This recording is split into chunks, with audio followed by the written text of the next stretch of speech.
పేదవాడి పక్షాన నిలబడతాం, ప్రజా గొంతుకై నినదిస్తాం. వాయిస్ ఆఫ్ వాయిస్లెస్, తెలుగువారి మనస్సాక్షి సాక్షి టీవీ. సాక్షి టీవీ ప్రసారాల కోసం మీ స్థానిక కేబుల్ ఆపరేటర్ను వెంటనే సంప్రదించండి.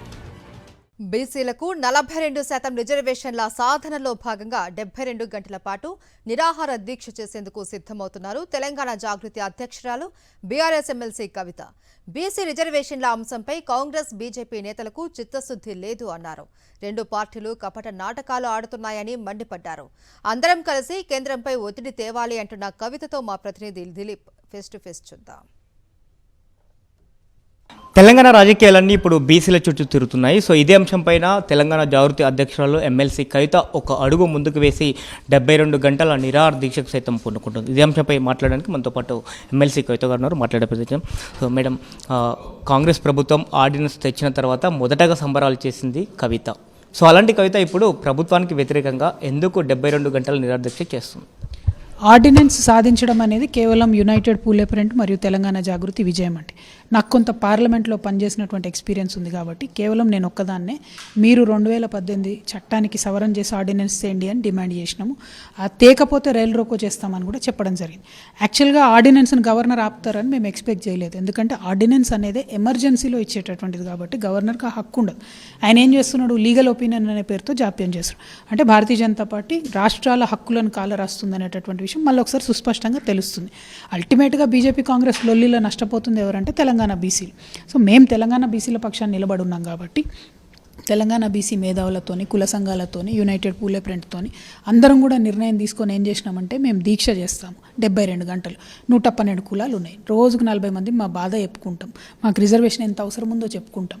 చాలా కులాలు ఇవ్వాలటికి కూడా వార్డు మెంబర్ కానటువంటి కులాలు ఉన్నాయి. ఆ వార్డు మెంబర్ కానటువంటి కులాలు లోకల్ బాడీస్లో రిజర్వేషన్ వస్తే వార్డు మెంబర్స్ అవుతారు, సర్పంచ్లు అవుతారు, ఎంపీటీసీలు అవుతారు, జెడ్పీటీసీలు అవుతారు అనే ఒక సమున్నతమైనటువంటి ఉద్దేశంతో ఈ దీక్ష చేపడతా ఉన్నాం. అట్ ద సేమ్ టైం రెండు పార్టీలు, కాంగ్రెస్, బీజేపీ రెండు పార్టీల యొక్క ద్వంద్వ వైఖరిని కూడా ఎక్స్పోజ్ చేయడానికి దీక్ష చేస్తాం. ఈ దీక్షకు ప్రభుత్వం నుంచి అనుమతి లేదు, పోలీస్ శాఖ నుంచి కూడా అనుమతి లేదు. సో ఒకవేళ అనుమతి రాకపోతే నెక్స్ట్ స్టెప్ ఎలా ఉండబోతుంది కవిత? ఒకటి ఏంటంటే అండి, 24 hours అది ఇదని వాళ్ళు ఓరల్గా చెప్తా ఉన్నారు. నేను మళ్ళీ కూడా ప్రభుత్వాన్ని డిమాండ్ చేస్తూ ఉన్నాను. జాగృతి ఎప్పుడు మీరు అవకాశం ఇచ్చినా కూడా మేము శాంతియుతంగా దీక్ష చేసినాం. రేపు కూడా మేము 72 గంటలు శాంతియుతంగానే దీక్ష చేస్తాం. మాకు వేరే ఉద్దేశాలు ఏం లేవు. మా అంశం ఏదైతే ఉందో అది ప్రజలకు పెడతాం, ప్రజల ముందు పెడతాం. ఒకవేళ మీరు ఆపాలని చూస్తే ఒకటి ఆల్టర్నేట్గా మేము హైకోర్టుకి వెళ్తా ఉన్నామండి. ఆల్రెడీ ఉన్నత న్యాయస్థానానికి పోయినాం. న్యాయస్థానం నుంచి అన్నా మాకు మంచి తీర్పు వస్తుందని భావిస్తా ఉన్నాం. సో మీరు పదే చెప్పారు, సో కోర్టుకు వెళ్ళండి. సో దీనిపైన సో ఏదైతే జయలలిత తీసుకొస్తున్నటువంటి కోర్టు ద్వారా ఎలా సాధించో అలాగా సాధించే అవకాశం ఉందని మీరు చెప్పారు. అయినప్పుడు కూడా ఇప్పటివరకు కోర్టుకు వెళ్ళిన పరిస్థితి కాంగ్రెస్ ప్రభుత్వం. సో రేపు నుంచి వరుసగా కార్యక్రమాలు చేస్తూ ఉన్నారు. ఢిల్లీలో జనతా మంత్రుల ధర్నా కానీ, వాళ్ళ కేంద్ర మంత్రులను కలవడం కానీ. సో చిత్తశుద్ధి ఉందంటారా దీనిపైన కాంగ్రెస్ ప్రభుత్వానికి? లేదు కదా, చిత్తశుద్ధి ఉంటే ఫస్ట్ ఆ ముగ్గురు గాంధీలు రాజ్యసభలో, లోక్సభలో ఉన్నటువంటి గాంధీలు అందరూ ఫస్ట్ మాట్లాడాలి. లోక్సభలో మీరు పాస్ చేయండి అని మాట్లాడాలి. రాష్ట్రాల హక్కు లోకల్ బాడీ రిజర్వేషన్ అనేది వాళ్ళని చేసుకొనివ్వండి, ఆర్డినెన్స్కి మీరు పర్మిషన్ ఇవ్వండి అని ఫస్ట్ మాట్లాడాలి. సెకండ్ థింగ్, ఆర్డినెన్స్ ఆపి పెడితే రేవంత్ రెడ్డి గారు ఇమీడియట్గా కోర్టుకు వెళ్ళాలి, సుప్రీంకోర్టుకు. వారు వెళ్ళడం లేదు. రెండోది, రాష్ట్రపతి గారి దగ్గర బిల్లు పోయి కూడా 4 నెలలు అయిపోయింది, ఇంకా కూడా కోర్టుకు పోతలేరు. ఎందుకు పోతలేరు అంటే మీరు బీజేపీని కాపాడుతున్నారు, మీరు మీ బడేబాయ్ మోడీని కాపాడుతున్నారు అనేది ప్రజలకు స్పష్టంగా అర్థమవుతుంది. ఈ ఇద్దరు కాంగ్రెస్, బీజేపీ సహకరించుకొనే బీసీలను మోసం చేస్తున్నారని అనుకోవాల్సిన పరిస్థితి వచ్చింది. సో నిన్న ఇటు హైదరాబాద్లో బీజేపీకి సంబంధించినటువంటి నేతలందరూ కూడా ధర్నా చేశారు. బట్ దానికి ముస్లింయేతర సంబంధించినటువంటి కులాలకు 42% రిజర్వేషన్లు ఇస్తేనే మేము సహకరిస్తాము అనేటువంటిది కూడా వినిపిస్తున్నటువంటి మాట. ఇది నిజంగా కూడా దొంగనే దొంగ అన్నట్టుంది తప్పితే, దయ్యాలు వేదాలు వల్లించినట్టుంది తప్పితే ఎందుకు చేసారో వాళ్ళకే అర్థం కాలేదు. First point. ఎందుకంటే ఇప్పటివరకు కాంగ్రెస్ ప్రభుత్వం చేస్తున్న తప్పేందంటే కనీసం వాళ్ళు క్లారిటీ ఇస్తలేరు. 42%లో ముస్లిమ్స్ ఉన్నారా లేరా అని క్లారిటీ ఇస్తలేరు. ఇచ్చి కొట్లాడాలి కదా, ఆ ధైర్యం ఉండాలి, క్లారిటీ ఇవ్వాలి. ఇవ్వకుండా కాంగ్రెస్ మోసం చేస్తుంది. వీళ్ళు చెప్పని దాన్ని చెప్పినట్టుగా వాళ్ళే ఇమాజిన్ చేసుకొని ఇలా ముస్లిమ్స్ ఉన్నారు కాబట్టి మేము ఆపుతున్నామని చెప్పి బీజేపీ ఆపుతుంది.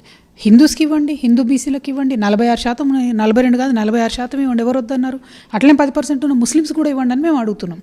ఇంతకుమించి వేరే ఏం అడగట్లేదు. ఆ స్పష్టత రెండు పార్టీలు ఇస్తలేరు కాబట్టి సత్యాగ్రహమే వీళ్ళకు సరైనటువంటి ఒత్తిడిని తీసుకురాగలుగుతుందనే 72 గంటలు మేము చాలామంది అన్నం తినకుండా, నీళ్ళు తాగకుండా దీక్ష చేయబోతా ఉన్నాం. ఇది ప్రభుత్వం రాజ్యాంగపరంగా మాకు ఇచ్చినటువంటి హక్కు కాబట్టి దీన్ని ఆపొద్దు, దయచేసి పర్మిషన్ ఇవ్వాలని కోరుతాం. సో రేపు మీరు తలపెట్టినటువంటి ఈ 72 గంటల నిరాహార దీక్షకు ఎవరెవరు మద్దతు కోరుతున్నారు? ముఖ్యంగా బీఆర్ఎస్ పార్టీ మద్దతు కూడా కోరుతా ఉన్నారు. మేము అన్ని పార్టీలకు లేఖలు రాసినామండి. బీఆర్ఎస్ పార్టీకి రాయలే, ఎందుకంటే నేను బీఆర్ఎస్ పార్టీ ఎమ్మెల్సీని కాబట్టి లేఖ రాయలే. రాస్తే మళ్ళీ మీరు లొలి పెడతారు కదా బీఆర్ఎస్ పార్టీకి రాసిరని మీడియా అంతా, అందుకని కూడా రాయలేదు. But at the same time BRS పార్టీలో ఉన్నటువంటి ప్రజాప్రతినిధులందరూ కూడా వస్తారని చెప్పి నేను ఆశాభావంతో ఉన్నాను. ఎస్పెషలీ బీసీ నాయకులందరూ కూడా వస్తారని ఆశాభావంతో ఉన్నాను. వస్తే మంచిది, దే ఆర్ ఆల్ వెల్కమ్. మన పార్టీ డయాస్ అయితే అందులో ఏం లేదు. ఎట్ ద సేమ్ టైం ఇతర పార్టీలో ఉన్నటువంటి వాళ్ళందరినీ కూడా ఇన్వైట్ చేసినాము. ఆర్ కృష్ణయ్య గారిని మద్దతు కోరినాము, కాసిం గారి ఇలాంటి ప్రొఫెసర్ మేధావి వారి మద్దతు కోరినాము, వక్లభరణం కృష్ణమోహన్ గారి మద్దతు కోరినాము. ఇట్లా అనేక మందిని అడుగుతా ఉన్నాం. సిపిఎంని అడిగినాము, న్యూ డెమోక్రసీని అడిగినాము. సో ఇట్లా అందరూ కూడా కలిసి వస్తారని చెప్పి రావాలని కూడా కోరుతాం. సో ఆల్రెడీ ఇప్పటికే ఢిల్లీలోనే ఉన్నారు, రేపు వెళ్తూ ఉన్నారు కాంగ్రెస్ నేతలంతా కూడా. ప్రధానమంత్రి అపాయింట్మెంట్ కానీ రాష్ట్రపతి అపాయింట్మెంట్ కానీ కోరుతారు అని అనుకుంటున్నారు. 50వ ఢిల్లీకి పోయిన ముఖ్యమంత్రి గారు మళ్ళీ ఉత్త చేతులతో తిరిగి వస్తారని నాకు అనిపిస్తూ ఉన్నది. ఎందుకంటే వారు ఇంతవరకు వాళ్ళ ముగ్గురు టాప్ గాంధీలు ఎవరు మాట్లాడతలేరు. ఒకటి ఆల్రెడీ పార్లమెంట్ నడుస్తుంది, అందులో లేవనెత్తచ్చు, అందులో మాట్లాడతలేరు. 2 రాష్ట్రపతి గారు అపాయింట్మెంట్ కూడా అడుగుతలేరు. 3 అన్నిటికన్నా ఘోరం ఏంటంటే ముఖ్యమంత్రి గారు అసెంబ్లీలో బిల్లు పాస్ అయ్యేటప్పుడు నేను అఖిలపక్షం తీసుకొని వెళ్తా అని చెప్పినారు. ఇంతవరకు కనీసం ఉత్తరం రాయలేదండి. ఎంత బాధ్యత రాహిత్యం, ఎందుకు అట్లా చేయాలి? మీరు మొత్తం అఖిలపక్షాన్ని తీసుకొని వెళ్తే అక్కడ మెసేజ్ ఏం పోతుంది? తెలంగాణలో ఉన్న అన్ని రాజకీయ పక్షాలు కూడా బీసీల పక్షాన్ని నిలబడి ఉన్నారనే మెసేజ్ పోతుంది. తద్వారా తొందరగా సాధించుకోగలుగుతాం. ఆ అంశాన్ని కావాలని విస్మరిస్తున్నారంటే అర్థం ఏంటంటే బీసీ బిల్లు పాస్ కావడం రేవంత్ రెడ్డి గారికి ఇష్టం లేదని అర్థం. ధర్నాలో పాల్గొనడానికి ఎవరైనా రావచ్చు అంటూ కూడా పొన్నం ప్రభాకర్ గౌడ్ చెప్పిన పరిస్థితి. ఎట్లా వస్తారండి? మేమేదో సత్రం భోజనం పెడుతున్నాం, మీరు రమ్మంటే పిలవని పేరంటానికి ఎట్లా పోతారు? అందరినీ మర్యాదపూర్వకంగా అన్ని రాష్ట్రాలకు సంబంధించి అన్ని రాజకీయ పార్టీలకు సంబంధించిన అధ్యక్షులకు ముఖ్యమంత్రి గారు లేఖ రాయాలి, అన్ని కుల సంఘాలకు సీనియర్ నాయకులకు వారు లేఖ రాయాలి. ఒక మర్యాదపూర్వకమైన వాతావరణంలో యావత్ తెలంగాణ సమాజాన్ని ఆయన రిప్రజెంట్ చేయాలి. అట్లా కాకుండా ఒంటెద్దు పొక్కడకు పోయి మీరు రండి, వస్తే రండి, ట్రైన్లు పెడతాం, ప్లేన్లు పెడతాం అంటే ఎందుకు పోతారు? ఎవరు పోరు కదా. సో రేపు ఢిల్లీ వెళ్తున్నటువంటి నేతలు కేవలం 3 రోజులు కార్యక్రమాలు చేసి మాత్రమే వస్తారా, లేదంటే బీసీ రిజర్వేషన్ అంశం సాధించుకొని వస్తారంటారా? కేవలం తెలంగాణ భవన్కి పోయి బిర్యానీ తిని ఛాయ్ దాకా వస్తారండి. ఎందుకంటే తెలంగాణ ఉద్యమంలో కూడా ఈ నాయకుల సంగతి చూసినాం మేము, కాంగ్రెస్ పార్టీ నాయకుల సంగతి. ఇక్కడ ప్రజల నుంచి ఒత్తిడి వస్తే తప్పితే కాంగ్రెస్ పార్టీ పనిచేసినటువంటి చరిత్రనే లేదు కాంగ్రెస్ పార్టీకి. సో అందుకే ఇక్కడ మేము చేసే దీక్షతోని ప్రజల మద్దతు కూడగడతాం, బీసీ బిడ్డల మద్దతు కూడగడతాం, కాంగ్రెస్ పార్టీ మీద ఒత్తిడి తీసుకొస్తాం, బీజేపీ మీద ఒత్తిడి తీసుకొస్తాం. ఆగస్టు 8న బీఆర్ఎస్ పార్టీ కూడా బీసీ నేతలతో కరీంనగర్లో ఒక సభను ఏర్పాటు చేయబోతుంది. మరి సభలో కవిత పాల్గొనబోతుందా లేదా? ఇన్విటేషన్ ఇస్తే ఖచ్చితంగా పోతాం. నాకు ఇప్పటివరకు అయితే ఇన్విటేషన్ రాలేదు. అటు బీజేపీ కొర్రీలు పెడతా ఉంది, సో కాంగ్రెస్ దీని మీద క్లారిటీ ఇస్తలేదు. సో ఫైనల్గా అసలు బీసీలకు సంబంధించి చట్టసభల్లో 42% రిజర్వేషన్లు అసలు అమలు అవుతాయని భావిస్తున్నారు. ఇవ్వాల్సిన పార్టీ ఇస్తుంది అనుకున్న పార్టీ 2 కూడా మోసం చేస్తున్నప్పుడు 3వ అంశమే మిగిలింది మాకు. నేను మొదటి నుంచి చెప్తూ వచ్చిన త్రిముఖ వ్యూహంతోనే బీసీ బిల్లు సాధించుకోగలుగుతాం.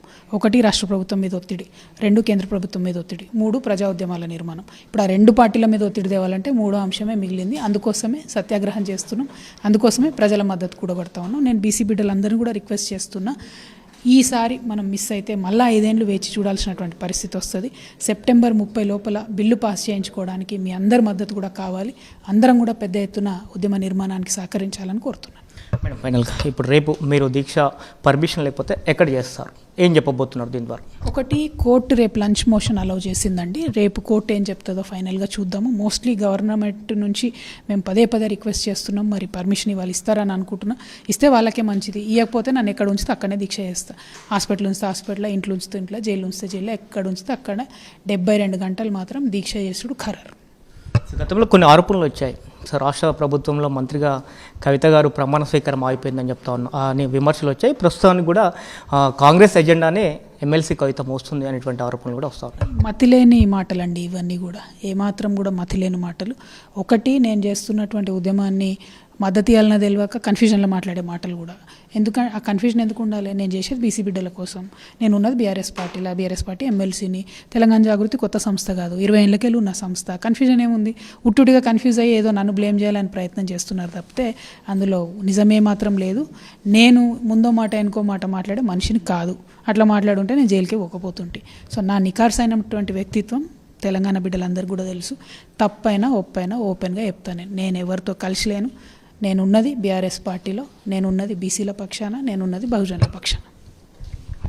సో ఇది చెప్తా ఉన్నారు ఎమ్మెల్సీ కవిత బీసీల కోసం పాటుపడడానికే ఈ 72 గంటల నిరాహార దీక్ష అని చెప్తా ఉన్నారు. సో ఖచ్చితంగా కేంద్ర ప్రభుత్వం పైన ఒత్తిడి తేవాలి, అలాగే దీనిపైన ఆర్డినెన్స్ పాస్ చేసి బీసీలకు 42% చట్టసభలో రిజర్వేషన్ అమలు చేయాల్సిన అవసరం ఉందని, ఈసారి మాత్రం దీన్ని పైన గట్టిగా పోరాటం చేయకపోతే మరో 5 ఏళ్ళు ఆగాల్సిన పరిస్థితి ఉంటుందని చెప్తున్నారు. వీటిని కుశాల్తో కరెస్పాండెంట్ దిలీప్, సాక్షి న్యూస్, హైదరాబాద్.